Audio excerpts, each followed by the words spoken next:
She was holding my hand like she used to when she was 5, light, but with a certain urgency, like she was trying not to let go.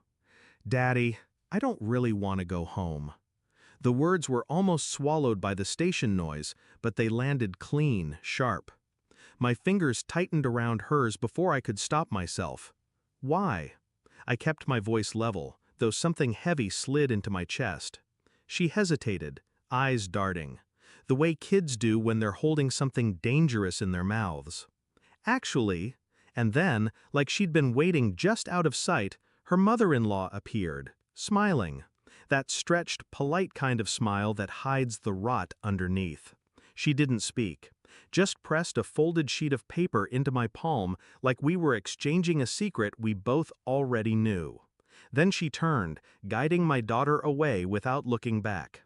I stood there, fingers tightening around that paper until the edges bit into my skin. Something in me knew, before I even unfolded it, that nothing about my life was about to stay the same. The paper was a single line of neat handwriting. No greeting, no signature. "You need to check who she really belongs to." I read it 3 times before my eyes would stop skating over the words. It was absurd, cruel, impossible. Except, impossible things don't usually feel this cold in your gut. Images began stitching themselves together in my head.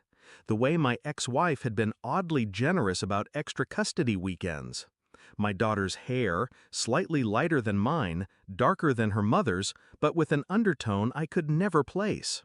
The occasional lingering look from my ex's coworker when I'd run into them years ago. I didn't believe it. I refused to. But refusing didn't stop the thought from moving in, making itself comfortable. I didn't storm into anyone's home, didn't call screaming. That's the thing about certain truths. You don't chase them loudly. You track them quietly, like a predator that knows its prey will run if it hears a twig snap. I began small.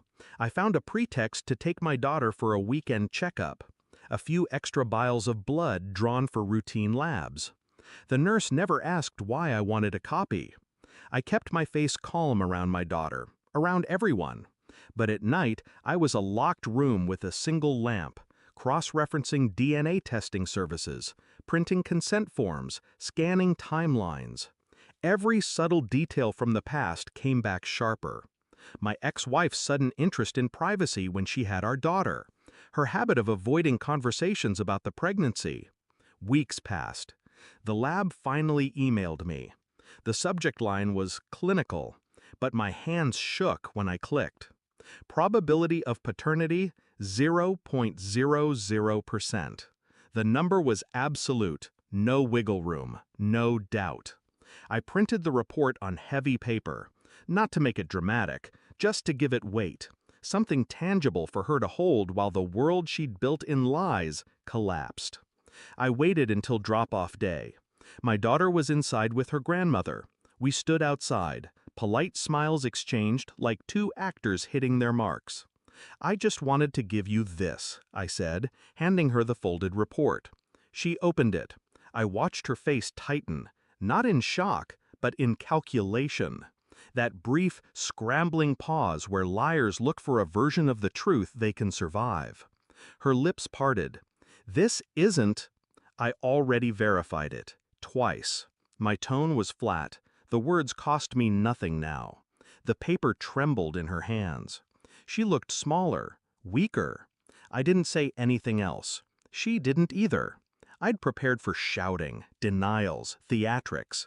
Instead, I simply handed her a manila envelope. Inside, a notarized letter adjusting custody arrangements, child support recalculations, and an affidavit noting the DNA results. "I've already filed these," I said. "You'll be served formally next week." Her face drained. You can't just—" "I can, and I did." It wasn't about revenge in the screaming cinematic sense. This was something cleaner. Precision work, removing a tumor without spilling a drop more blood than necessary. She reached for my arm. I stepped back. "I'm not punishing you," I said. "I'm just taking my life back from the version you built." She stood frozen, paper in one hand, silence in the other. I walked away. The first night without the old lie felt like breathing in a room I hadn't realized was filled with smoke. I didn't cry. I didn't rage. My daughter would still stay with me. She would grow knowing truth, not the scaffolding of someone else's deceit. As for her mother, she would live with the quiet weight of knowing that I didn't destroy her. I simply removed her from the position she'd stolen. Some wounds heal ugly. Some don't heal at all. But this one, I would leave open, untouched, for her to remember every day. I once believed the worst betrayal was the act itself. It isn't. It's realizing how easily someone thought they could hide it from you.